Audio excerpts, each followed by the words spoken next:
السلام علیکم ورحمۃ اللہ وبرکاتہ۔ بسم اللہ الرحمن الرحیم۔ ہم ہماری YouTube channel Shiksha for all کے ذریعے مختلف ویڈیو آپ تک پہنچا رہے ہیں اور ہم امید کرتے ہیں کہ آپ ان ویڈیو سے استفادہ حاصل کر رہے ہوں گے۔ 12 ربیع الاول حضور صلی اللہ علیہ وسلم کی پیدائش کا مہینہ، اس نسبت سے ہم نے ایک تقریر کا عنوان ان نبیوں میں رحمت لقب پانے والا مقرر محمد فائز محمد شفیق پیش خدمت ہے۔ ویڈیو پسند آئے تو لائک کریں، شیئر کریں اور سبسکرائب ضرور کریں۔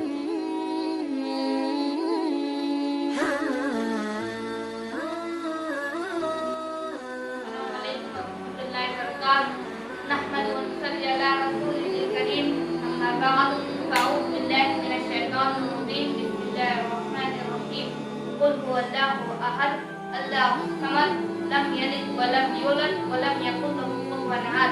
حاضرین مجلس، سامعین اکرام اور سامعات، آج میں آپ لوگوں کے سامنے ایک تقریر پیش کرنا چاہتا ہوں جس کا عنوان ہے ان نبیوں میں رحمت لقب پانے والا۔ جناب حضرت محمد صلی اللہ علیہ وسلم سے پہلے دنیا گہرے اندھیرے میں ڈوبی ہوئی تھی۔ تمام قسم کی برائیاں سماج اور معاشرے میں عام تھی۔ شراب، زنا اور قتل غارت گیری کا بازار گرم تھا۔ ایسے حالات میں اللہ کے رسول حضرت محمد صلی اللہ علیہ وسلم نے اپنی دعوت کے ذریعے ایک انقلاب پیدا کیا، جس کے دیکھتے ہی دیکھتے کچھ ہی سالوں میں وہاں کا نقشہ ہی بدل گیا۔ رومن حکومت، جو سماج میں عورت کو نحوست اور ذلیل اور تمام تر مصیبتوں کی جڑ تسلیم کیا جاتا تھا، خود عرب میں عورت کے یہ مقام تھا کہ لڑکی پیدا ہوتے ہی زندہ دفن کر دیا جاتا تھا۔ بھارت میں ستی کا رواج تھا۔ قربان جائیے جنہوں نے حضرت محمد صلی اللہ علیہ وسلم کو عورت کی عظمت کو بلند ترین مقام بخشا۔ ماں کے قدموں تلے جنت ہے، 2 لڑکیوں کی پرورش سے والدین کو جنت میں جانے کی بشارت تھی۔ اس طرح اللہ کے رسول عورتوں کے لیے رحمت کا ذریعہ ہے۔ اللہ کے رسول جانوروں اور پرندوں کے لیے بھی رحم دل تھے۔ کوئی جانوروں کو تکلیف دیتا تو منع فرماتے۔ کمزور اونٹ کو دیکھا تو مالک سے پوچھا، تم کام تو پورا لیتے ہو، پھر اسے کھانا کیوں کم دیتے ہو؟ تو اللہ کے رسول نے اس طرح تمام انسانوں کو مساوات کا درس دیا۔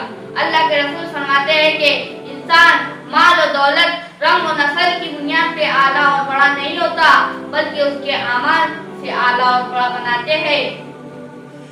اللہ کے رسول کافروں اور مشرکوں کے لیے بھی رحم دل تھے۔ طائف کے میدان میں اللہ کے رسول کو لو لوان کرنے کے بعد بھی اللہ کے رسول نے ایک بددعا تک نہیں دی۔ یہاں تک کہ فرشتے نے بھی کہا، اللہ کے رسول آپ کہے تو یہ پہاڑ آپس میں ملا دوں تاکہ یہ آپس میں دب کر مر جائے۔ تو اللہ کے رسول نے فرمایا، نہیں، یہ لوگ نہیں جانتے کہ یہ کیا کر رہے ہیں۔ اللہ رب العالمین نے قرآن میں بھی حضرت محمد صلی اللہ علیہ وسلم کو رحمت کے لقب سے نوازا۔